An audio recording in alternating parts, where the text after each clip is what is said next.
Μου φαίνεται πως τώρα έχει χαλαρώσει. Αυτοί που προκαλούσαν δράμα το έχουν μετανιώσει. Θυμάστε τότε που κάποτε όλοι κράζανε, αφού δεν είχαν χορηγίες, χρήμα πως να βγάζανε. Τώρα όλοι podcast να κάνεις binge. Αυτή η ψεύτικη χαρά είναι λίγο cringe. Έχει πέσει λίγο, όλοι είναι το ίδιο πράγμα, αλλά το προτιμώ αυτό παρά να έχει δράμα.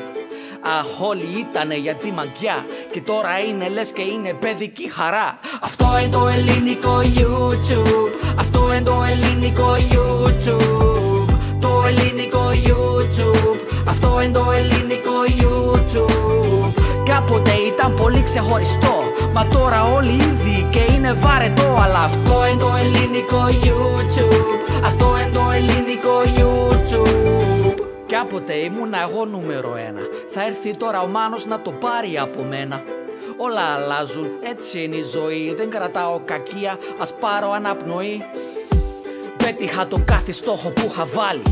Αλλά ρε YouTube, με κάνεις ασπρομάλι. Για να πετύχω σε βίντεο 1.000.000 πάλι πρέπει να παίξω GTA, μαλακία μεγάλη.